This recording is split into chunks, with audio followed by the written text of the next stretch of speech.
So I feel like to give you all the full picture of where I am today, I need to take you back to 2023 to get you on board with how I got to the decision that I'm making today.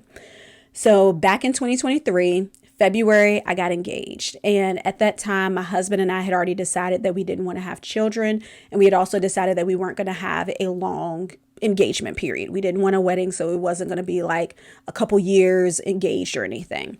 So in May of 2023, I got on birth control. I got on the pill.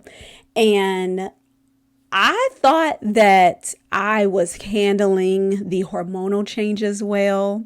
However, my husband was like, absolutely not. This is not working.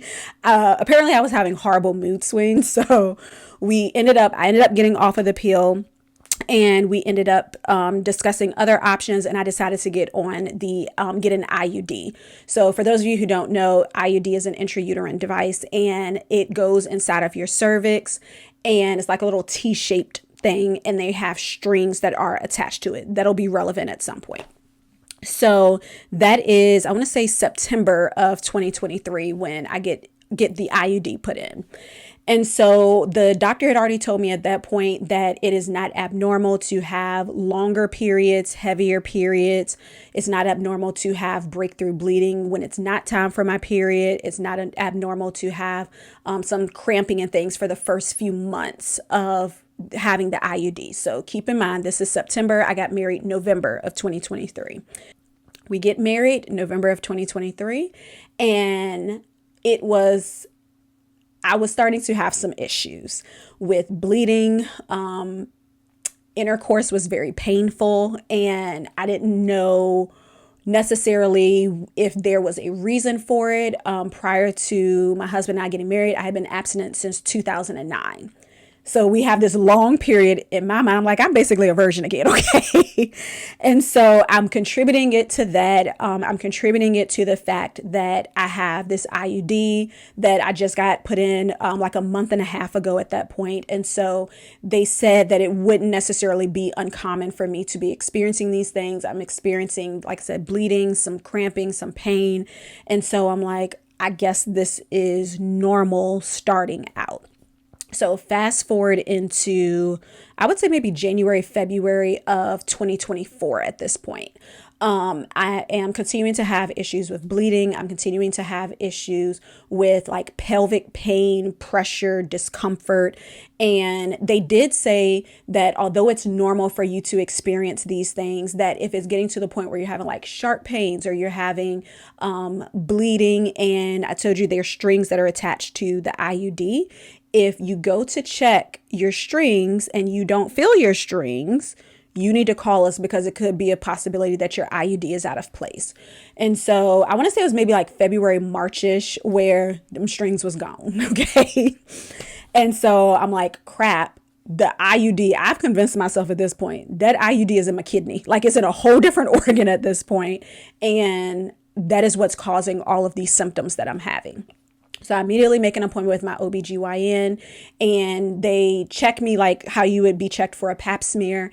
And she's like, yeah, I can't see your strings. She tried to, she said claw them out, but she tried to use like some type of tool to see if she could get it out of my cervix, and she wasn't able to. So she ended up scheduling me for a transvaginal ultrasound. So that was scheduled for, I want to say it was a few weeks after I'd had that initial appointment with her. And I am a research girly at heart. So anytime something happens, I'm going to research things. So I immediately am on Google trying to figure out what does an IUD look like on an ultrasound.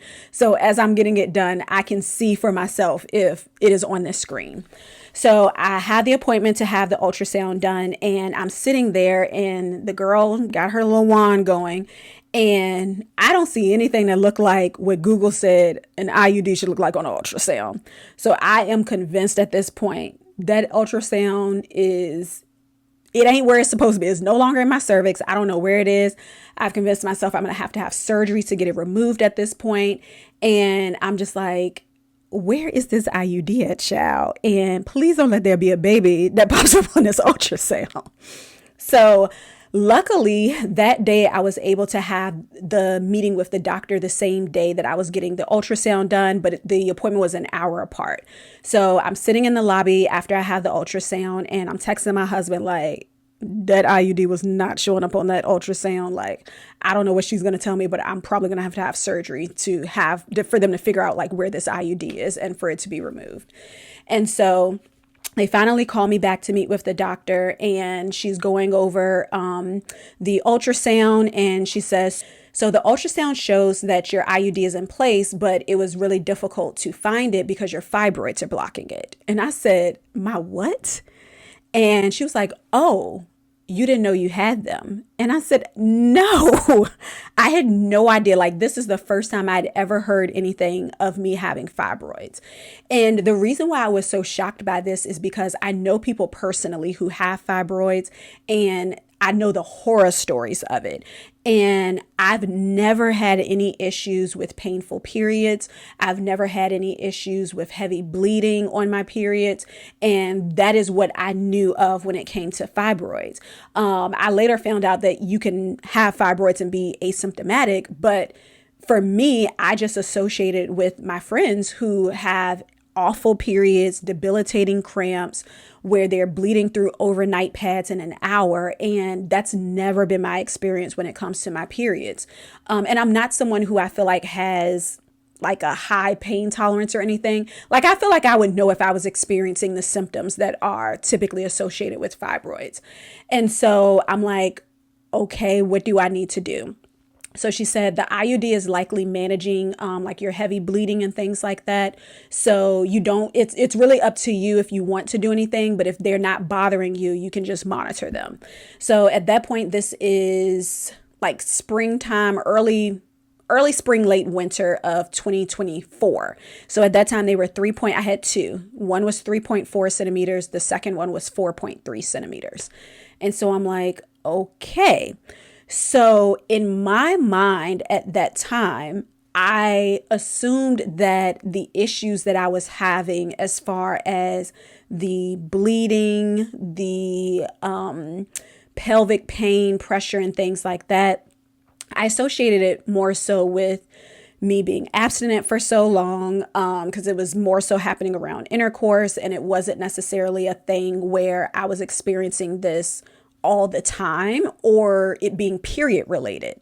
And so I wasn't associating the symptoms that I was experiencing to be caused by the fibroids, because I figured if they're this size, then I've likely had them for a while and I just didn't know. And so I didn't really think anything of it because I wasn't having, like I said, the heavy periods, painful periods, all of that. So I decided just to monitor them at that point. So fast forward through 2024, I am still continuing to have these same issues. I'm still going back to the doctor for them to check my IUD, and it's the same thing. And so now we're going into, I would say like April of 2025. So by April of 2025, the pelvic pain, pressure, discomfort, all of that has now picked up.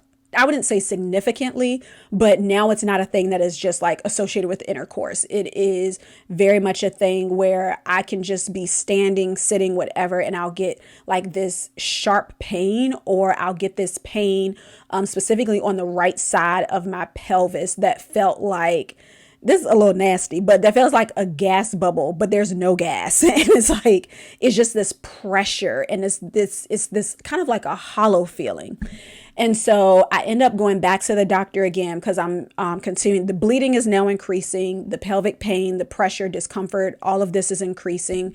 And it's now more so a thing of I can just be sitting and I'm starting to have like this pain and pressure that I wasn't experiencing as consistently before. So I reach out to my OBGYN and I'm like, hey, can we just go ahead and schedule me for another transvaginal ultrasound? Because I want y'all to check the IUD, but we're not going to see anything just doing the regular pap smear. I'm not trying to pay another $70 copay for y'all to tell me, oh, we can't see it. We need for you to come in and do the transvaginal ultrasound.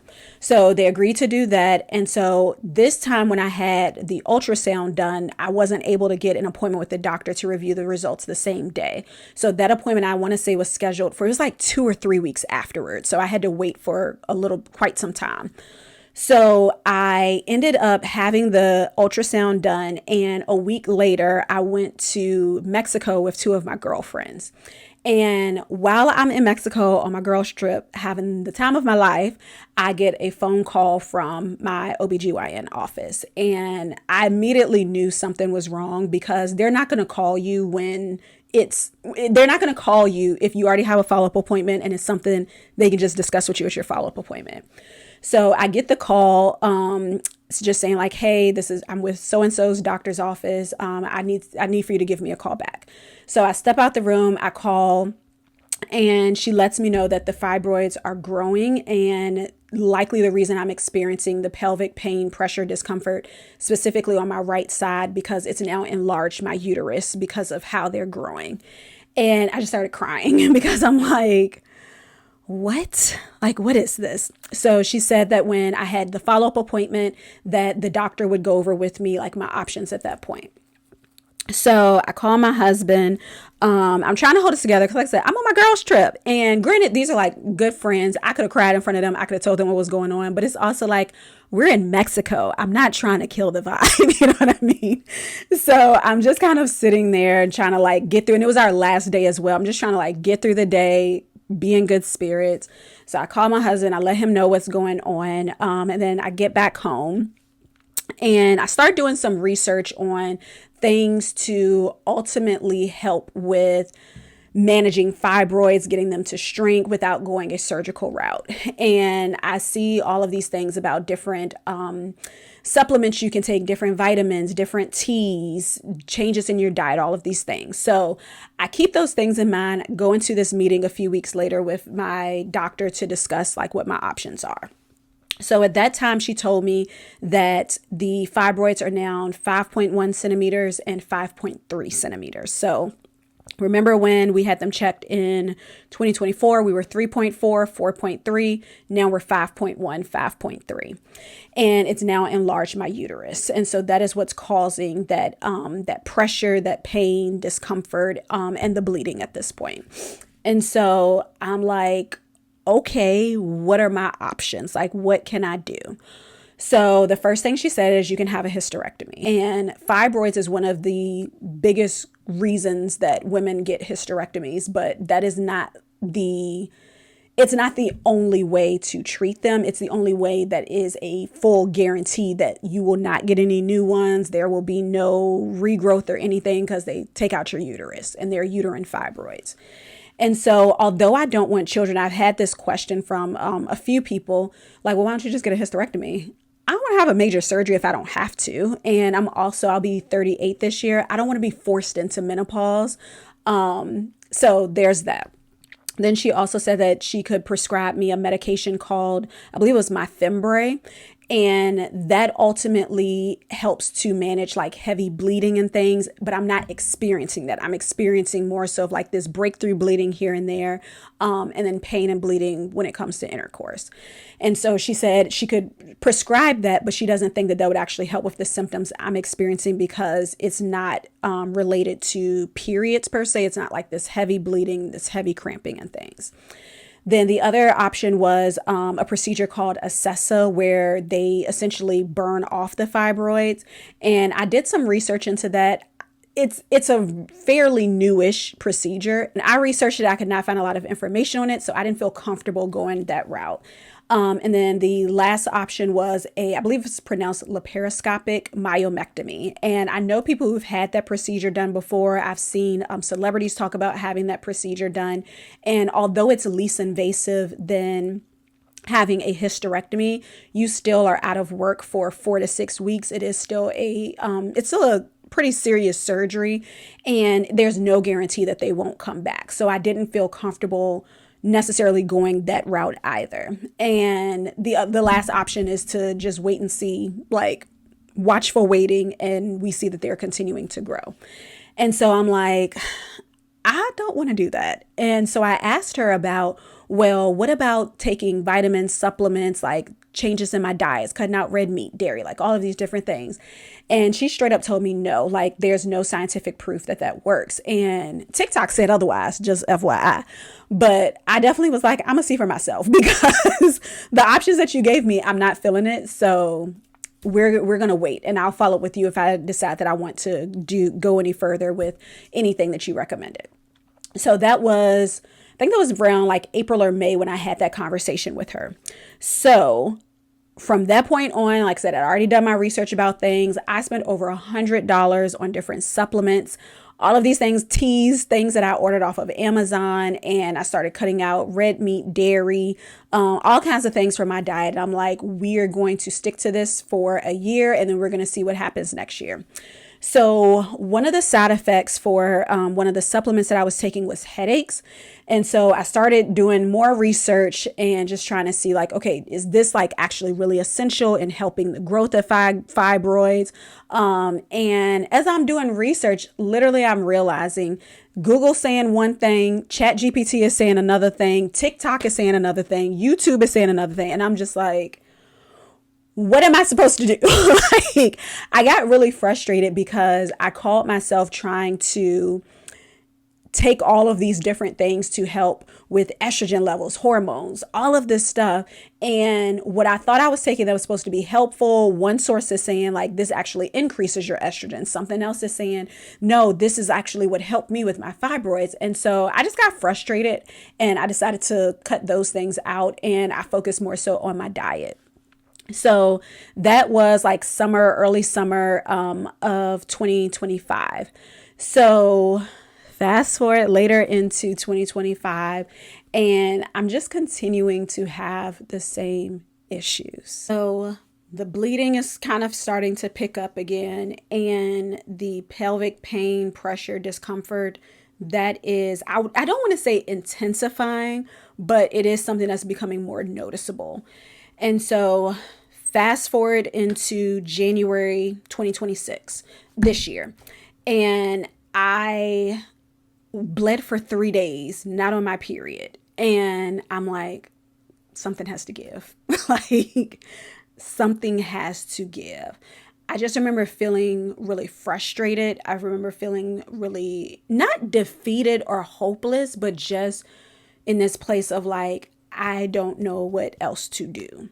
So I had a conversation with my husband, and I'm like, I want to find a doctor who like is a fibroid specialist. That's all they do. That's all they work on. That's all they focus on. And if I have to go to Northern Virginia, that's what I'm going to do. Like, we got to figure out something. So I ended up getting on Google, and let me also say this. I had already looked into fibroid specialists initially, and the doctor that I was going through as far as my OBGYN, she was one of them that was supposed to like specialize. I wouldn't say specialize in it, but when I searched for it, she was one of the people that came up initially.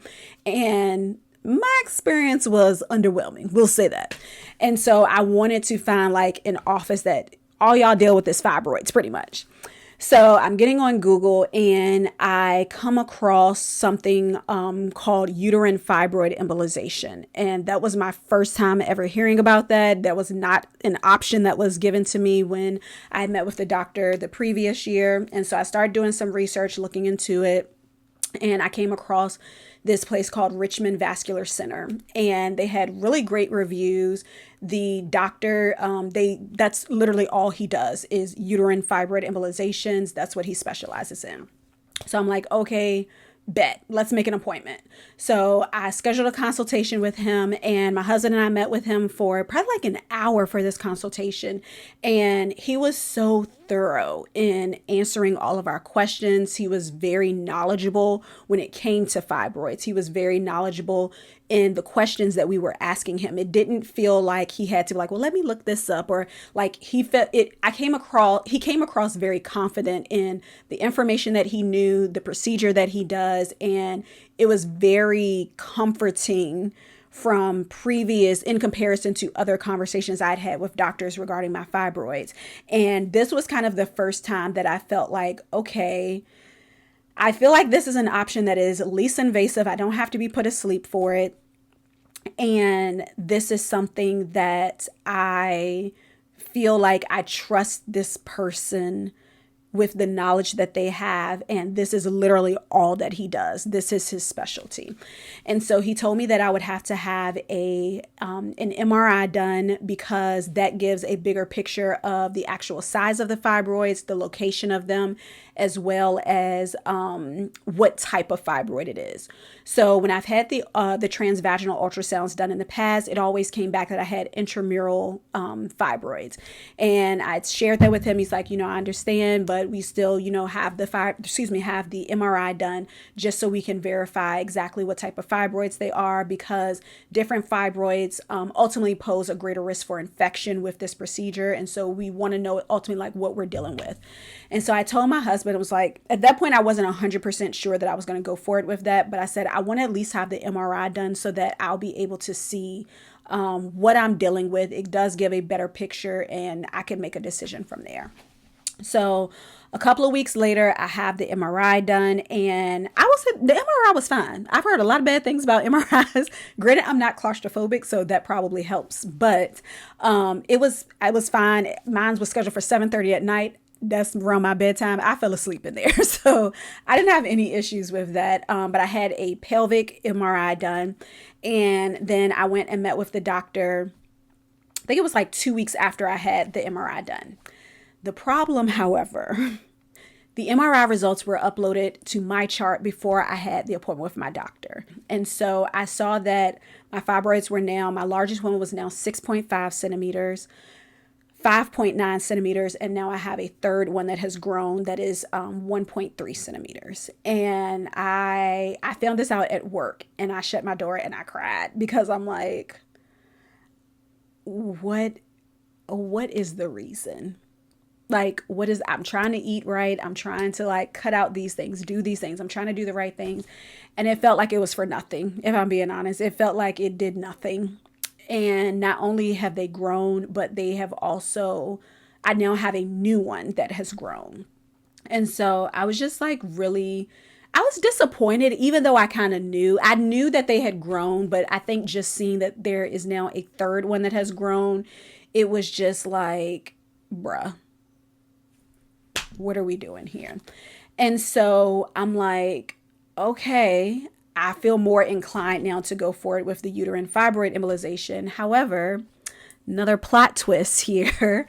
As I had mentioned, the transvaginal ultrasound always showed that they were intramural fibroids. However, the MRI showed that they were subserosal and submucosal fibroids. And those are the ones that can potentially pose a greater risk.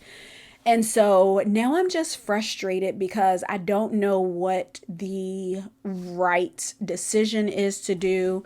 And I just felt I wouldn't say I felt defeated. It just felt like I can't fix this. Like, I don't know what to do. I don't know how to make this right. I've tried to do it. I've prayed about it. I've fasted about it. Like, I've done all the things, and I just don't know what else to do at this point. So I had the conversation with my husband, and I'm like, I think I'm going to go forward with the uterine fibroid embolization, because I don't feel like it's helpful to just continue to wait and watch every year, and they are getting larger and larger and larger in size, and they are causing more and more issues.